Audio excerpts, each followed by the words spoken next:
Good evening, everybody, and welcome to another edition of 108 Stitches Baseball Talk. My name is Scott Morgan, Roth the Motor City Badmouth, and I have a great foursome here, including myself. I don't know if I want to classify myself as great, but I got three sidekicks anyways. But before I introduce my three sidekicks, okay, we're going to be talking MLB globalization. And one of the guys out there in one of the areas that are considering globalization is L Square, Lou Landers. And well, Lou at Landers Talks. Hello, Lou. Hey, Scott. Hey, guys. How's everyone doing tonight? Doing well. Doing great. And of course, Mr. Charlotte Bats himself, Rick Curti, Mr. Opinion. Welcome back. Hey guys. And last but not least, Mr. Concrete Dump, Eric Katz. How you doing? All right. Well, let's talk some baseball and let's talk some Major League Baseball globalization. I see he finally added concrete dump there to his name, too. Yeah. He just has to capitalize the C and the D, but at least he's making progress. We're not the grammar police here. It's okay. No, I know, but it's in the blood. But you know what, though, Lou? We're not in English class. You are right, though. Eric Katz definitely should trademark concrete dump. So when we go ahead and pay him a big major league wage, he's going to trademark concrete dump. Of course, I don't know if he's going to do it in Montreal or not, but we'll leave that for another day. Although there might be a little bit of Expo talk here tonight. I don't think Montreal would welcome me after calling that it, but they know it's true. Well, I've done a whole lot worse than you when it comes to concrete dump, but I don't want to alienate those people there. I'll do that when we're off camera, by all means. But anyways, here's the situation. MLB and MLBPA agreed to host games or tours in the following locations over the next 5 years per Tim Healy. So with that said, okay, Mr. Mexico, Lou Landers, there's no doubt I got to lead off with you. Now, we don't know whether or not Lou Landers has his MLB credentials thing, but I have a feeling if they get a game in Mexico, he'll find a way to do it. So what I'm going to do this show here is I'm going to mention some potential teams that could go there and that with some of them, and then you guys are going to fill in the blank. So Mr. Mexico, okay, and everybody has a nickname. Of course, Landers will probably have who knows how many before the show's over with. Let's talk about Mexico. The Texas Rangers, Houston Astros, San Diego Padres, LA Dodgers, and Arizona Diamondbacks would be 5 prime candidates to go south of the border. Lou, what do you think? Am I off base? I don't think so at all. I think they probably make the most sense being border type of cities to Mexico. It would probably make a lot of sense. I mean, Mexico is so rich in baseball history, and people don't even realize. I mean, there's a lot of players coming from Mexico, many of which have made the big leagues before, and I think they get really great crowds. Okay, well, Rick, what do you think about Mexico? Do you think that's a pretty good fivesome? Absolutely. I mean, I could totally see Marlins there. I could see Rangers. I could see Astros. Of course, the Yankees were going to be part of it as well. You got to have the Yankees. So, but yeah, I think it's great. I think it's great for Mexico City. They have a rich tradition in professional baseball. A lot of famous Latin American players have played in the major leagues, and of course, who can forget about Fernando Mania?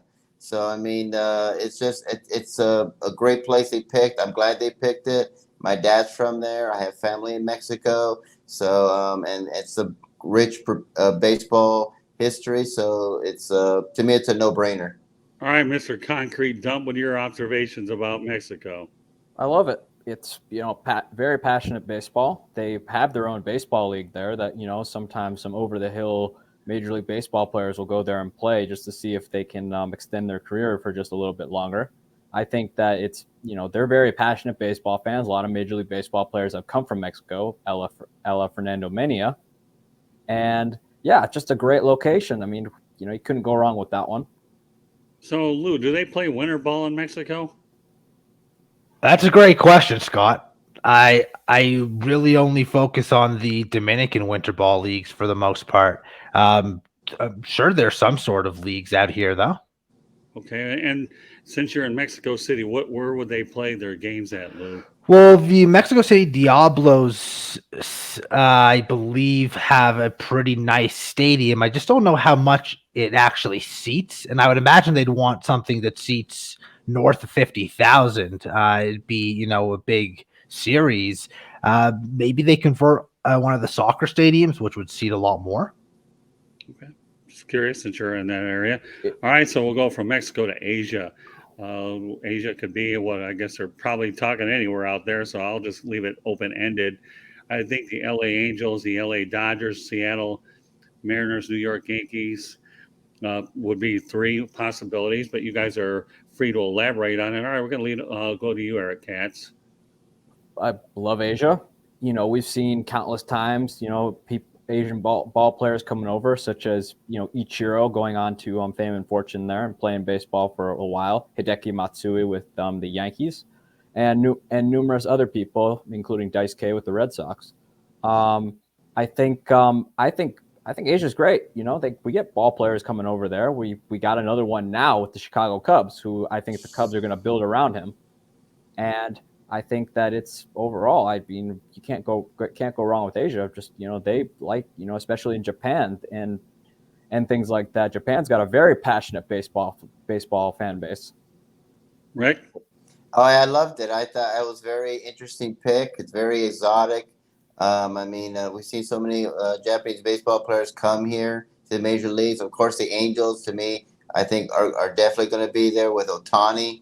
They have rich tradition. We see so many of them coming from Major League Baseball now. It's huge. It's popular. They're passionate. They love it. And to me, that's another no-brainer. So I'm happy that they are going to put Major League Baseball games in Asia. That leaves Lou. For Asia, China, Taiwan, Japan, anywhere. I mean, some of those countries are the best teams at the World Baseball Classic. Am I right? They take baseball very seriously. They really love the game, and why not try to grow the game in those countries? Although those leagues are very popular and there's some terrific players, everyone knows, I think we can all agree, Major League Baseball is the best of the best. It's the cream of the crop. So why not let those baseball fans see the cream of the crop? Well, let's not lose sight of the fact that you have a lot of great Little League baseball out in Asia as well. I mean, let's not kid ourselves. These Asian teams are prominently featured at the Little League World Series. Care where they come from. Those are some good young players that obviously lead as a feeder system to these other leagues as well. So, yeah, I think a lot of times when you talk about Asian baseball, the two guys that come to mind are Shohei Ohtani, Ichiro Suzuki, and the list goes on by all means. So, all right, well, let's go over to Puerto Rico. We all know Roberto Clemente is synonymous with Puerto Rico. But, I want to throw a couple of interesting teams out there. The Miami Marlins, the Tampa Bay Rays, the Atlanta Braves being south. We all know that the Montreal Expos played there before moving to Washington to become the Nationals. So, let's face it, Puerto Rico, I can't tell you how many great players have come out of that area. But, of course, we all know that Roberto Clemente, by all means, to me, is the greatest one ever. So, Lou, take it from there. I mean, Scott, my answer is going to be the same for all these places. The idea is growing the game, whether it be London, Asia, Mexico, Puerto Rico, Dominican, you name the country. It's a good opportunity for Major League Baseball. It's a good opportunity for people to grow fans. The best part of the game of baseball, in my opinion, is that anyone can play it.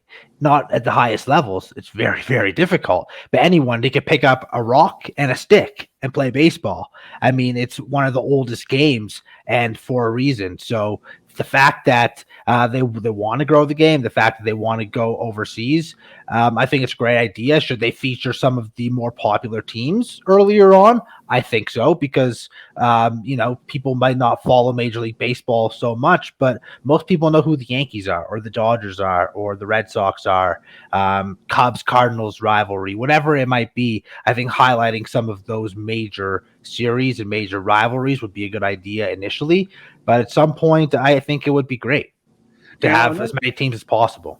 Well, let me ask you this, okay? And I know from a geographic standpoint, yesterday I'm wearing a Miami Marlins hat, by all means.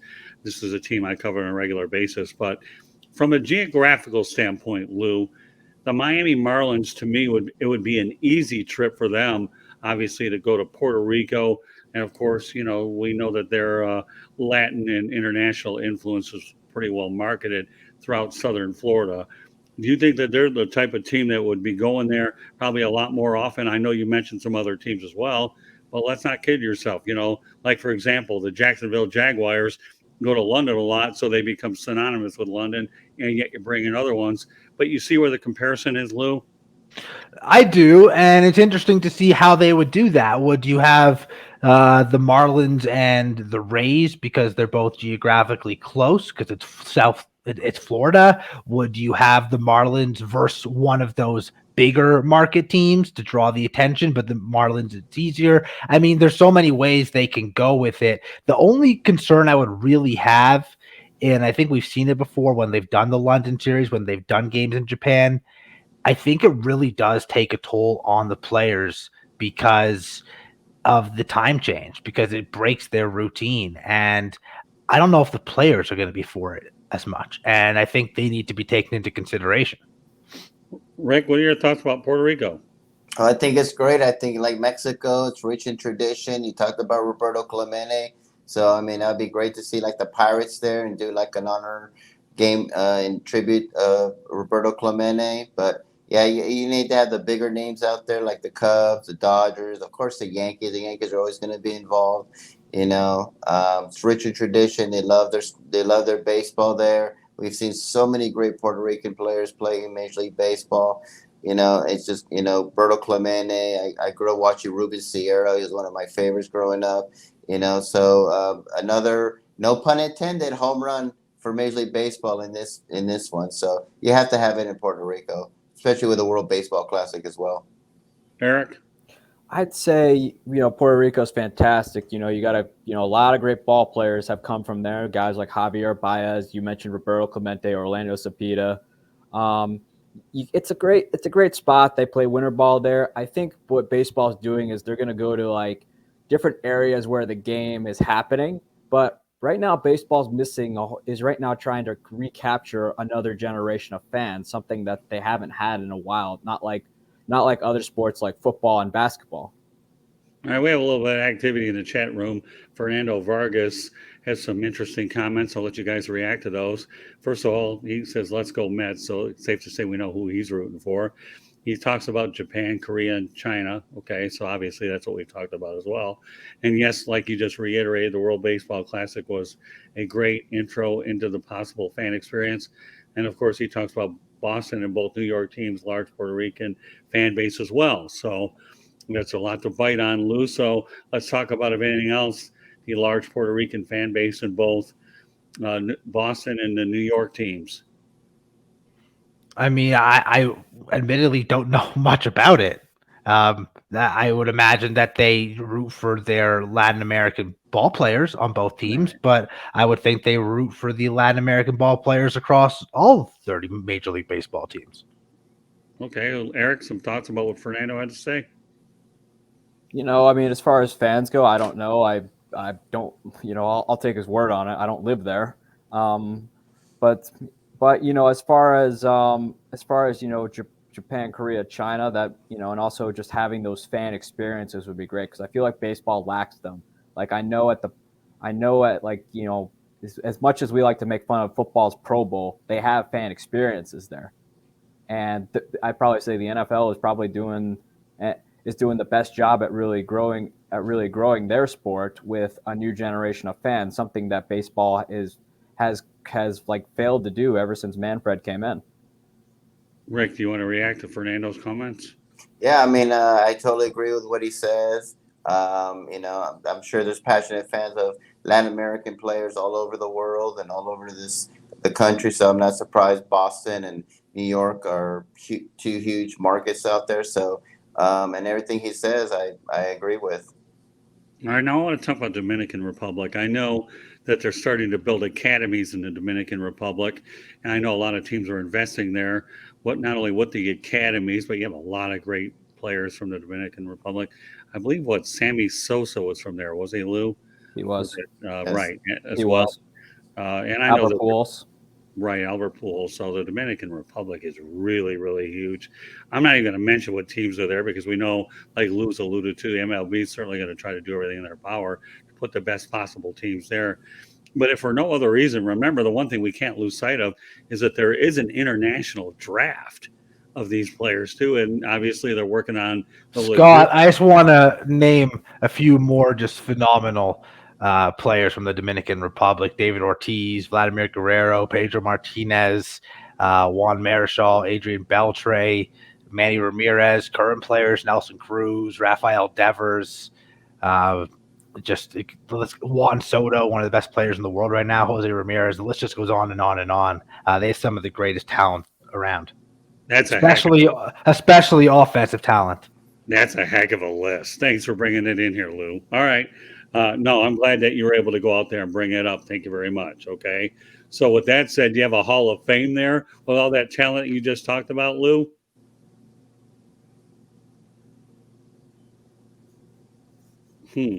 Man's thinking. I'm trying to look. I mean, I don't know if they have a Hall of Fame for baseball in the Dominican. I just know that Ortiz, Pedro, Juan Marichal, and Vladdy are the Dominican players in the Hall of Fame. At this point, Pujols will be exactly, and many might argue that Manny Ramirez should be. So Adrian Beltre could be certainly. So there's potentially more. Yeah, Manny Ramirez gets there. It'll be one of the best lobbying jobs I've ever seen in my entire life. Well, yeah, I mean, it depends on your stance on steroids or not steroids. I personally, and this is probably time for another podcast unless you want to talk about it, but it was an entire era. So unless you want to ban the whole era, you got to let these guys in. They were stars before they took the drugs or the enhancers, and afterwards. Manny's one of the better pure hitters of his generation. He should be in the Hall of Fame. Most of the writers on the baseball who actually get the vote, submit a vote for the Baseball Hall of Fame, I'd probably estimate about 90% of them are on their deathbed right now, and eventually when they all die and the younger writers get their card to vote, we're going to start seeing a lot of these people in, because you can't just X out the entire era. I mean, Ortiz was even accused of steroids, so they're starting to kind of let him in. But I'd probably say about 90% of those writers are either on their deathbed or should be retired, living in Florida. Well, Curti, you got a tough act to follow there. I got to say one thing before you say anything. I think Lou and Rick and I can say you have an incredible way with words, Mr. Concrete Dump. I don't know. I mean, that was pretty good. All right. I've got a sharp tongue. I will tell you. I could hardly tell. Okay, by all means. So go ahead, and what do you think, Mr. Curti? That's a tough act to follow what Katz said.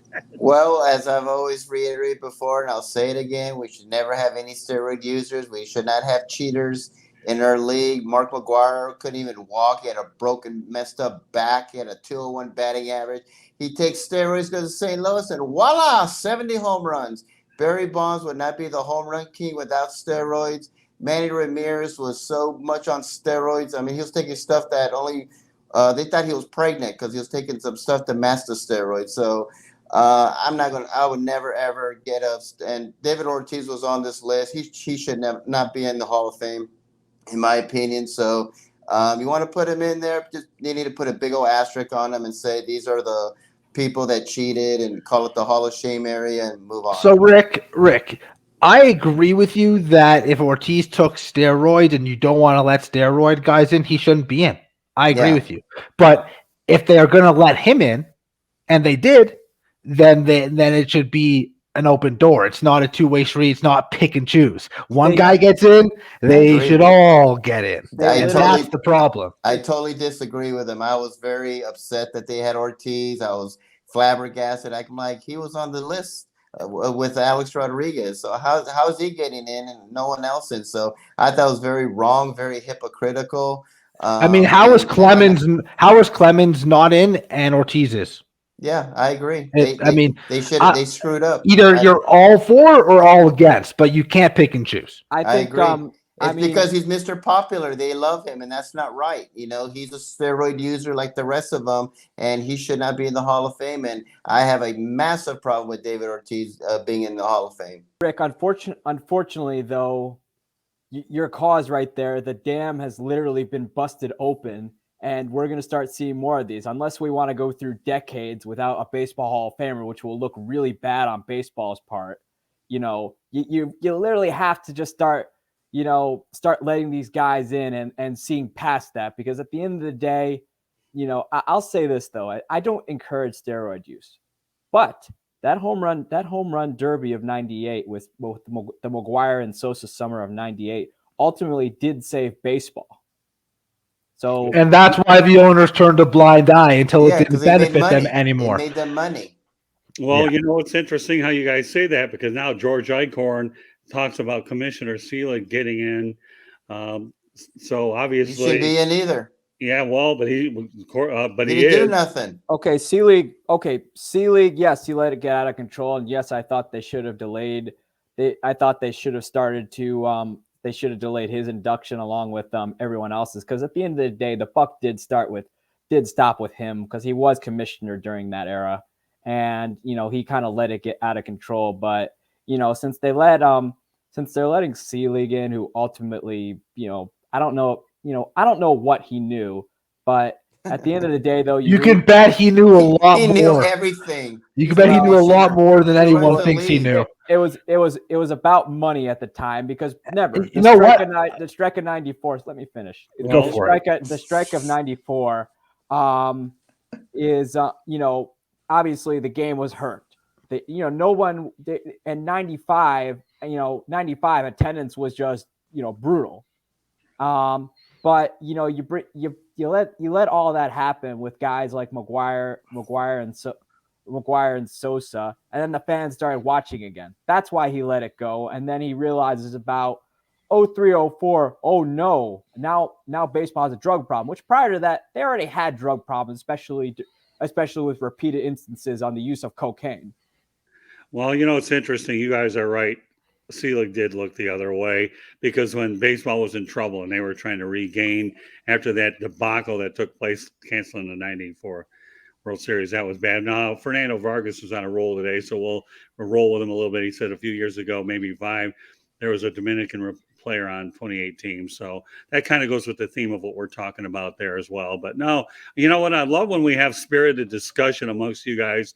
We could talk about an international topic, but somehow, some way, PEDs gets in there. The only thing I'm going to say about this PEDs is kind of more interesting, if you ask me. Well, I know it is. It's a much more interesting topic. It's a topic that's heavily debated, even though baseball has the rules in place and stuff. But we still have to look back at that era, because it's a very polarizing era, because it did a lot. At the end of the day, I always say it did some good for baseball.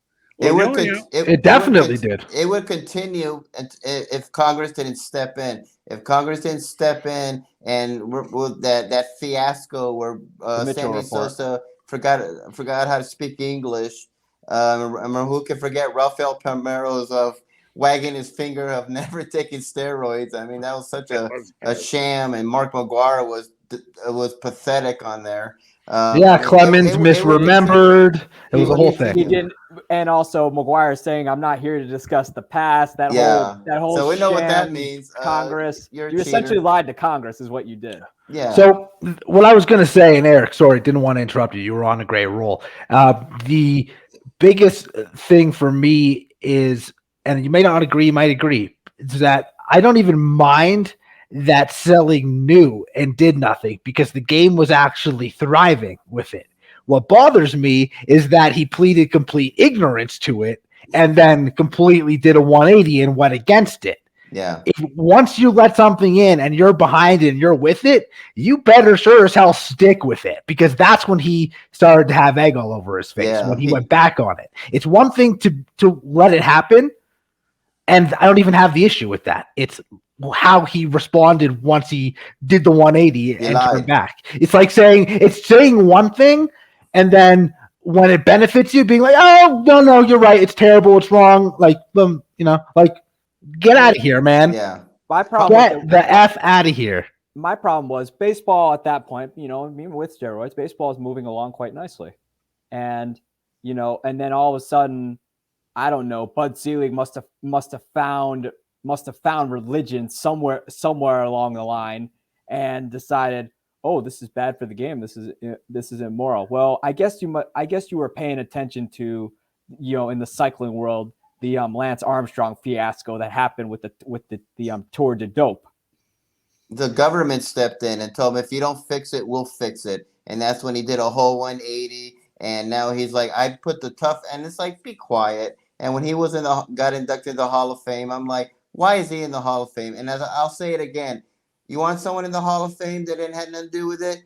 Fred McGriff should be in the Hall of Fame. How he's not in the Hall of Fame is an absolute joke to me. Well, let me just add one thing here, because you guys are on a roll. I like taking shows off when you guys are rolling, and I have no problem doing it. The only thing I'll say about Manny Ramirez is he's the most likable steroid user I've ever seen. Whether you like him or not, he's funny and he's lighthearted. So Manny what? being Manny. Yeah, right. Exactly, Lou. That's my point. So whether you like Manny or not, Manny being Manny's okay with me, whether he gets it or not. I love his personality, his candor for the game. So sorry to interrupt my three amigos here, because you're doing an incredible job. And by the way, there is a question out there that, once again, Fernando Vargas was asking, was there an open testing policy in baseball? I don't. They've got a drug agreement, but it's not like. Yeah, I think 4 players tested positive today, right? Did anyone else see that? I mean, 3 of them aren't even on teams. I mean, but the Brewer up here in Milwaukee, we were supposed to get Pedro Severino, but then there was a drug he took which had a banned substance in it. So you can probably chalk him up the list, because now he loses 80 games. Mm-hmm. But as far as drug testing goes, baseball and the Players Association. I mean, if you thought this past lockout was bad with them bickering back and forth, you should have seen it when baseball said we're going to test them, and essentially the then I forget who was the leader of the Players Association at the time, essentially gave Selig the finger and said no. All right, now there's only people were cooler back then, though. Like. We live in an era of sensitivity. Yes, they weren't as politically correct. They just kind of did what they felt, and I liked it. Can I bring up another question? And everyone's going to have differing opinions again. Sure. But I don't even consider steroids wrong or cheating, because at the time it wasn't illegal. They weren't banned substances at that point. True. I don't really. I mean, all right. If they're not banned, then what's wrong with taking them? They weren't doing anything wrong. So why are they penalized for it? Fortunately, our country doesn't operate like baseball, where we have such a thing called the statute of limitations when it comes to crimes we may or may not have committed. But unfortunately, baseball gets to kind of punish whenever they feel like it. But the thing about it is, though, well, take it from this perspective, okay? We all know about the Black Sox of 1919. And we all know about Pete Rose's fiasco with gambling. Some of us probably remember that press conference where baseball actually did the right thing back then. But the thing about it is, imagine this. Imagine if nothing was done about gambling. That would be way worse of an era than steroids ever was, because then you would have gamblers hanging by the clubhouse trying to influence the game just so they can make a little bit of dinner money. Just imagine that. Look at it from there. That would be way worse of an era. Then we have every right to say, okay, baseball's this, that, and the other thing. It's dishonest. But steroids, I don't see why we were making a big deal of it. Because if it was gambling, okay, I understand. Yeah, because it was actually illegal, right? Gambling? Actually, no. Actually, baseball for a while. This was way before. This is pre Landis. Where when the Black Sox happened, the baseball had some issues with gambling. They actually banned people for life, and the Black Sox at the time thought baseball was kidding. And then Judge Landis essentially said, "We're not." And of course, as we know, we have the story of the 8 men out.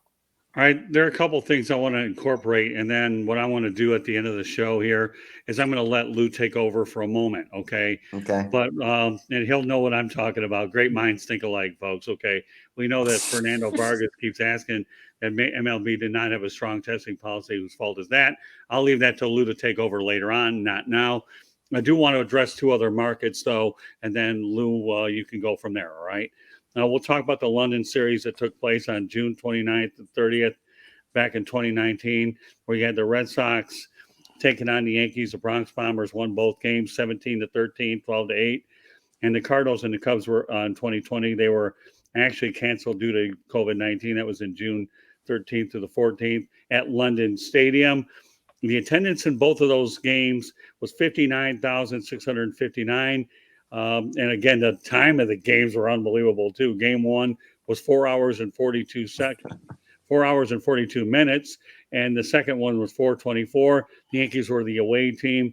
And as I mentioned, London Stadium was known as Olympic Stadium. So with that said, okay, with the Red Sox being the host team, you had the Fenway Sports Group.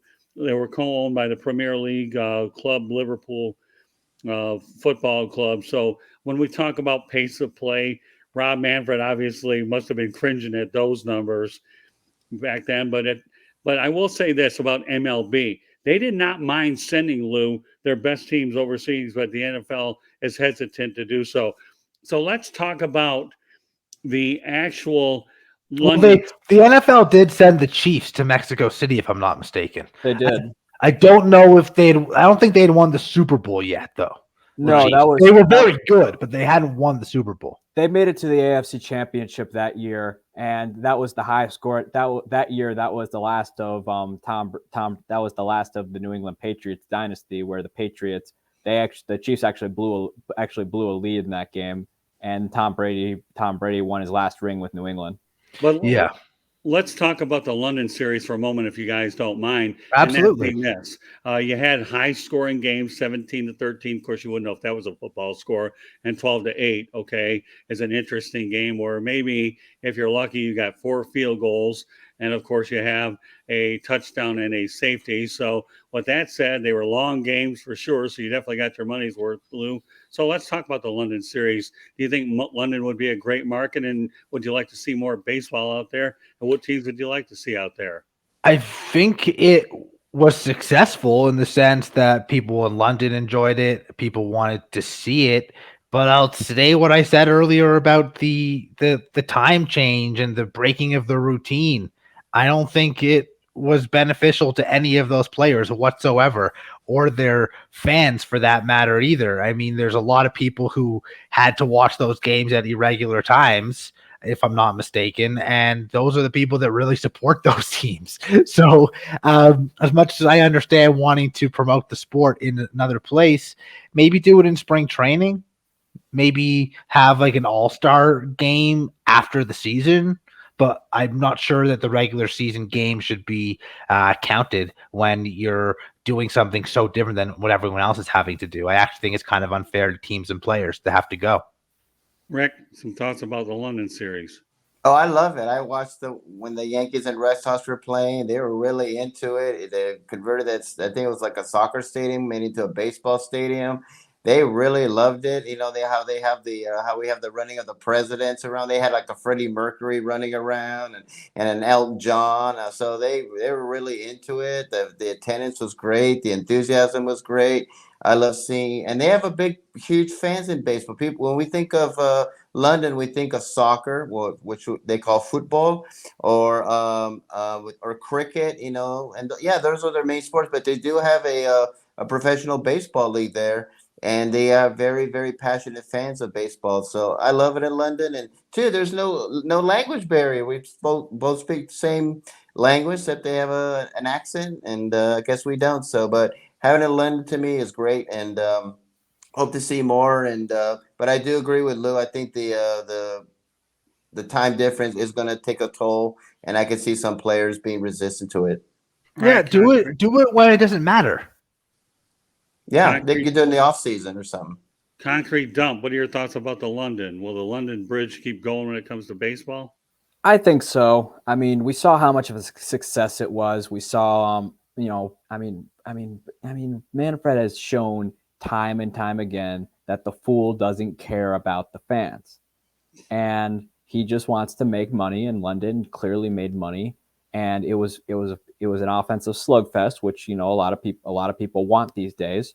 And I'd say London. I'd say it was a great way to kind of bring a fan base that's not as familiar with the game, to help grow it. That's baseball's goal at the end of the day. Am I correct, gentlemen? Yep. And so Absolutely. there, mission accomplished. They should focus more on growing it in the actual country of the United States, though. I mean, yeah, Because that's where they're lacking. People under like 20 years old don't care to watch a baseball game That's true. Yeah. at all. In Like, the inner city, I they did a love bad the job. Yeah, I love the idea of promoting the game, and I'm cool with promoting it internationally. But they need to focus on promoting it here first. well, I think this is Rob Manfred trying to keep up with his buddy Roger Goodell with keeping up with the Joneses. Okay, Yeah. so who would you guys associate in Major League Baseball as like the LeBron James or the Tom Brady or the Alexander Ovechkin, Sidney Crosby? Yeah, you got a good point because if I think I know where you're going, Lou, that MLB doesn't market its stars like the other sports. Absolutely. Right. If you don't watch baseball, you don't even know who Mike Trout is. Right. No, and You that's know good. who LeBron James is. You know who Tom Brady is. Even Aaron Rodgers to take a little bit of a step down because his career is nothing like Brady's. Yeah. Those sports do an excellent job of marketing their stars. We The only don't. thing- Baseball does not. It's Harper and Trout, and they don't do a good job at all. The only And they thing don't Juan have Soto World and Series, they Acuna haven't won a now. World Series. Aaron Judge. And Judge gets it a little bit at least because of the market he's in. But Yeah. if he wasn't in that market, no one would know who Aaron Judge is unless you watch baseball.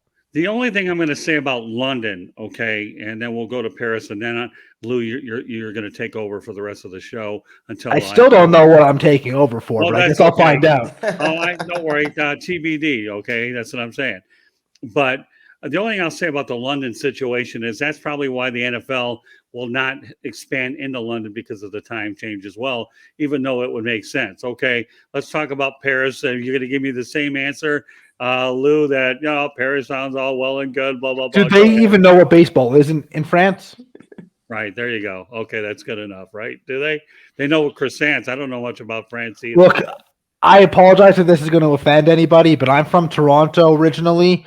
I have a rivalry in hockey with the Montreal Canadiens, and I'm just not into the French-speaking people, so I don't want to have anything else to say on France or anything happening in France.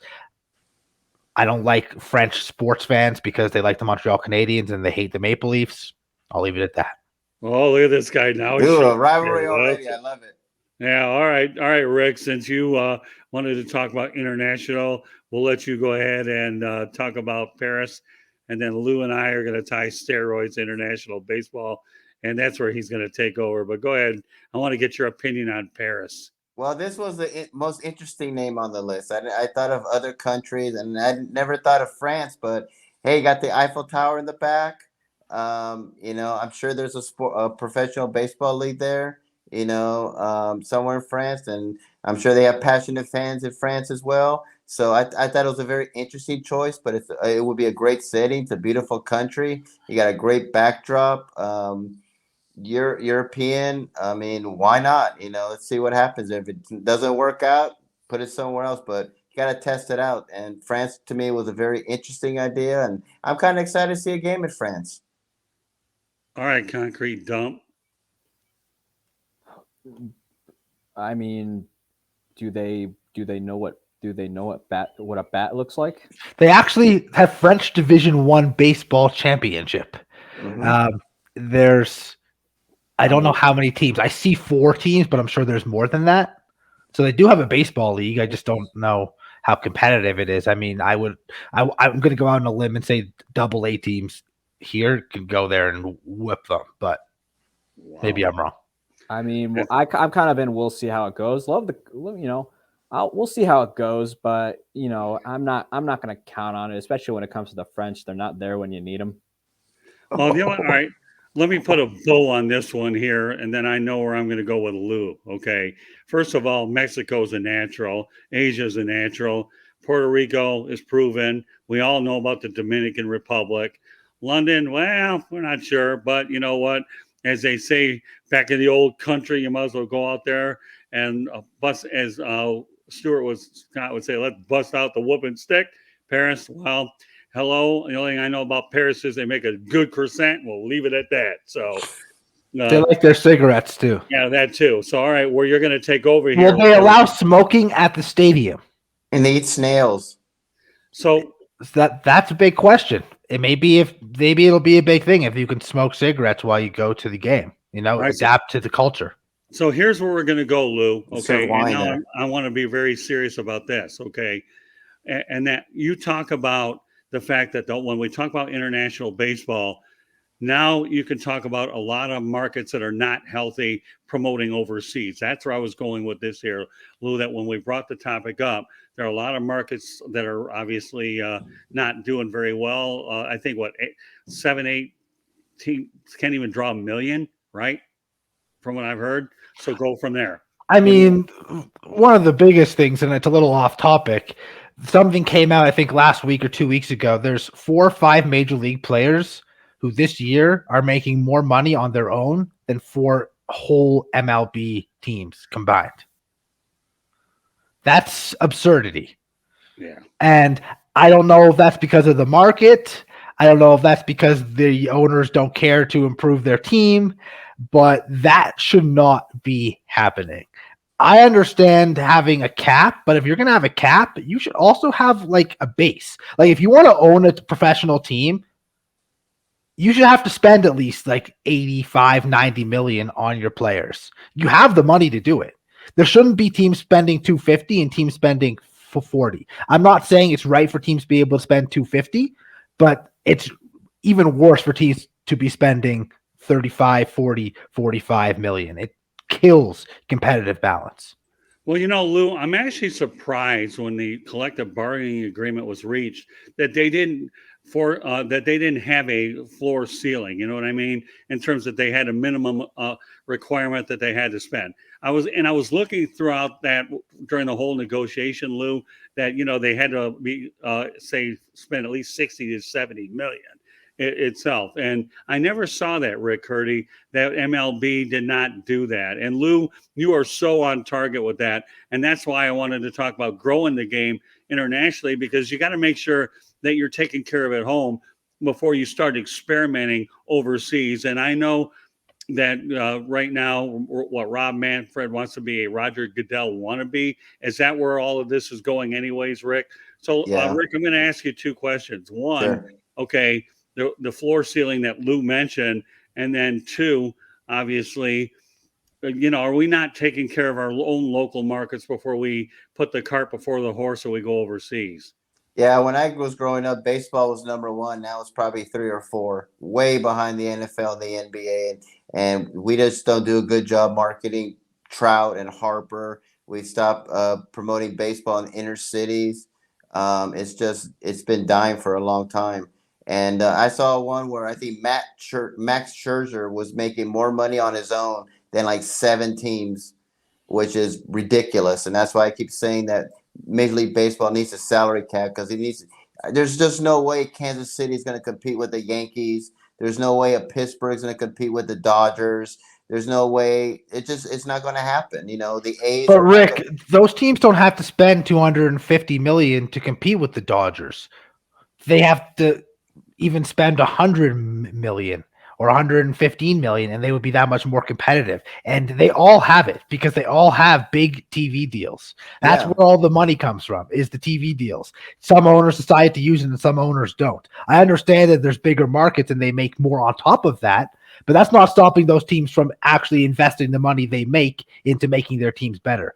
It's not about the cap. It's about the basement. It's about the floor, not the cap, because there's not every team that's up that high. There's maybe 3. There's more teams below where they should be than there's teams above where they should be.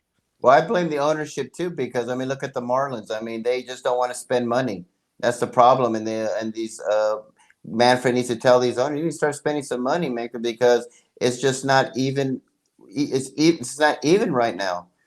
So you just have to make the game more competitive. These owners, these cheapskate owners, need to start putting more money in there. But I'm still going to say that we need a salary cap at baseball. I've been saying this for the last 15 years. Baseball needs a salary cap, and if you get some better ownership in there, and we need to grow the game with young people. I mean, the average age is like what, 52 years old or watching Major League Baseball. I mean, that's just not good. And when I was watching it, you just don't see it anymore. They're not going to the inner cities no more. They're not promoting the stars no more. That's the problem with baseball right now. And so if we get some better owners that with some pockets in there, maybe like another Cohen in there, it could be a lot better. But right now, I mean, it's dying out here in the United States, and the last thing they honestly need to do is promote in other countries. But he's trying to be like Roger Goodell. He sees that it's been successful there. Why not do it there? But the problem with NFL,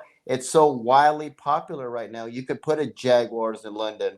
You can put a whatever team out there in London, and for Major League Baseball, they got to put their top teams out there because it's so behind the NFL and the NBA right now. The NFL is also different than Major League Baseball. They play basically once a week. So they have a whole week there. Yeah. And then they typically, I think there was something weird where the Dolphins didn't have a bye most recently, like this year. Right. But more times than not, you got to buy afterwards. So you have a full week, you come back, then you have a full week, and then a week before you play. So you basically have 2 weeks off. It's not the same thing as like the whole jet lag situation. It doesn't affect the players the same way either. It's just like Manfred needs to realize like you can't compare the two sports, one going and successful, one going and it's not as successful because the two sports are played differently. Baseball is an everyday game. The NFL, you can end up playing one game in 17 or 20 days, depending on your schedule. It's a huge difference. We have another comment in the chat room coming from Cam Giagrande. He says Tampa does okay, but there should be a salary floor. So I think that's what a lot of us have really talked about, that there should be a salary floor. Want to give a props to my boy Cam. Yeah. Cam, a great writer at drroto.com, works on the baseball staff there with me. So shout out to you, Cam. Thanks for joining us, Cam. All right, Eric Katz, I know you've been quietly listening to all of us talk about it. We got another 5 minutes left to go in the broadcast. So, all right, Eric, go ahead. I think that, at the end of the day, though, I mean, regarding a cap, everybody's been saying that since the 70s when free agency came about, when George Steinbrenner went out and signed Reggie Jackson for a record amount of money back then. The problem is, as far as that goes, the big market teams will never allow it. The Red Sox won't do it. The Yankees for sure won't do it. And also in regards to teams spending money, I saw something recently where John Heyman, which love or hate the guy, he made a good point saying the Cubs, I'm really concerned with how much money the Cubs spend, even though the Cubs are a very large market team, which I don't blame them there either. Actually, I'd be more concerned about the White Sox where a cheapskate like Jerry Reinsdorf is very cheap. And except for bringing in somebody who might be able to help out, not a big name, but someone who'd be able to be a nice piece on the side. But that's besides the point. The problem though is, Manfred cannot make these people spend money. At the end of the day, it starts with the guys with the guys with the checkbook and the wallet. And if they're opting not to make a competitive product right now, that's their decision. I mean, is it right? Not necessarily. Does baseball need a cap? Probably. But will it happen? Probably not, because, again, Rob Manfred will bows down to big market teams. If he had literally some of the biggest market teams will probably have Rob Manfred's neck underneath their boot. All right.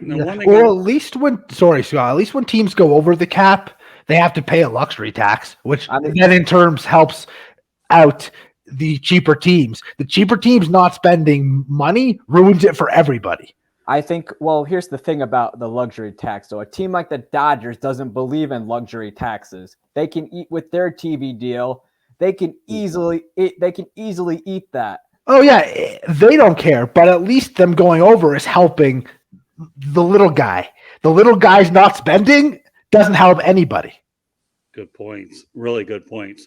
I guess the one thing I want to say about this international thing, and Lou, I think you really nailed it with this, okay, that when you compare travel logistics from one sport to the other, yes, football, one game a week, you have a couple of days to acclimate, where baseball, not quite the case. You're back on that jet a few days later. So logistically, as much as I think Manfred has good intentions to grow the game, do I think logically that it can take place? And that's where I think, Lou, you really nailed a bullseye with this one. You really can. I like the idea of MLB globalization. We touched on 6 particular areas which are more prominent than others, but that's really what it comes down to, Lou, is there's perception and there's reality. Play 1 game a week and then maybe have a bye, another story. Play or a lot more games. preseason, post, after the season, whatever you want to do. Take some of your best players, all-star games, whatever you want to do. Do it then where it's not in the middle of a regular season. It's just absurd. Or do it, at least if you're going to do it in the season, it should open the season, not in the middle of a season. Well, And even opening the season is not fair to those teams. It's just not. And I'm not saying the players hate it because it's cool for them to go to another place. I'm not in that dugout. I'm not on that jet. I can't say the players hate it because they might have a great time, but it takes its toll. Yeah, well, then you being a hockey guy like you are, Lou, let's face the reality. Does anybody like, and again, this could be another topic for another night, when you had the Olympics or interruptions during a season and then dragging it out, playing more games, or do Yeah, you it's do it at terrible. the end? So I think with you being a hockey guy like you are, Mr. Toronto L Square, and all the nicknames that follow, Lou, I mean, I see your point in there's a time and a place, okay? And I'm getting all the vibrations from you guys that there's a time and a place. The idea of growing it is good, but when is the time and the place to do it? And every one of you guys makes a point. You know what I've really enjoyed about this show, though? How we talk about a basic international topic, but you know what's so good is the fact that I got 3 guys on this show tonight that have such great expertise in baseball that we can talk intelligently about steroids, international play, and salary cap, and you bring it all together, and you're still talking about growth of the game anyways, and that's how you really bring it together, Lou. Scott and guys, geography was not my strength. So that means the time zones in those places are not my strength. But correct me if I'm wrong. Mexico, which I do know because I'm here, Dominican, Puerto Rico, certain countries are anywhere from Eastern time to Pacific time. There may be an hour, 2 hour, 3 hour difference. I'm totally cool with that. It's when you start getting to 6 or 7 hours with London and then a whole other day in Japan or Australia, like that's when it gets absurd. So I have no issues with the places and the countries that are similar in time zones because that is travel like anything else. It might be an extra hour or 2 on a flight, but it's not disrupting just a routine the same way that some of those other further countries and different time zones would. Yeah, a body clock is what you're talking about, Lou. You're talking about 8, 12, 16 hours on a plane. Then you expect these guys to get up and play ball. I mean, that's exactly where you're going. And once again, you're on point there. So, all right, as we wrap up this show, Eric, any closing thoughts about everything that we've talked about tonight? I think you have I think that, you got to take care of at home first before you can go ahead. I mean, that's the reason, if we learn anything from the world today, not enough countries are taken care of at home, and baseball's about to fall into that same trap. Rick? I'm actually excited to see all this. I see what he's doing is to grow it, make it more exciting, to get the younger people back. He's seen what Godel has done with it. You see the NBA playing games in China. So I get the whole idea, but maybe have it during like opening season. Maybe you can have an all-star game there, or maybe a World Series in Paris would be kind of cool, something like that. But it eventually I could see some players and some owners say, you know what, we're not going to do that because it's just the time difference is just too much, and we got a big game, and we're in the hunt for the pennant right now, and I'm not going to do that to my players. So I can see some back and forth, some backlash on this. Well, think about how cool it would be to have like a second all-star vote almost. You have an all-star vote for the all-star game mid-season in the US, and you can have a second all-star game vote. It doesn't even depend on leagues. It could just be top players at positions, and these guys can go play a best of 5 series somewhere. So you get a bunch of games, not just, you might get 5, you might only get 3, you might get 4, but some of the best players in the world, forget about teams, promote the best players. You get them out there and do it that way. All right, so Lou, some final thoughts about MLB globalization. I think I just gave them to you. All right, reiterate. Well, just promote the best players, not teams. Go to the right markets. Not every market is the right market just because you make some money. It's sure about money. That's what MLB is looking for, but that doesn't help the fans. And I think the biggest thing to take away from this is everyone wants growth of the game, but we'll go back to what we've all kind of agreed on here. It starts at home, and that's what needs to be worked on the most. And you know what? That's the answer. Once again, I was looking at it because a lot of people like to reiterate on things, and I think you did an outstanding job there. The only thing I'll say about the subject is, like you guys say, ML, take care of things at home. There's a time and a place and a way to do it. And I admire Manfred for wanting to do it, but there's perception, reality, and you have to think about making sure, once again, the game is healthy in the United States. All right. With that said, outstanding broadcast tonight. All right, Eric Katz. Before I get to Eric, just to let you know, folks, if you're listening to this audio, you can hear it on Spreaker, Spotify, Apple, Google, iHeartRadio, wherever you get your podcasts. You can also subscribe to the South Florida Tribune YouTube channel or access this from www.southfloridatribune.com. All right, Eric, let everybody know how they get a hold of you. You can follow me on Twitter at Sports Team News, or you can find me on Belly Up Sports. I cover Wisconsin Badgers football. Rick?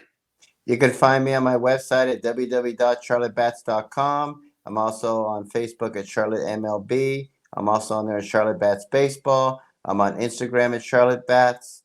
I'm on Twitter at Charlotte Bats Baseball, and I'm on LinkedIn under Rick Curti, Curti, and my email address is cltbatsbaseball@gmail.com.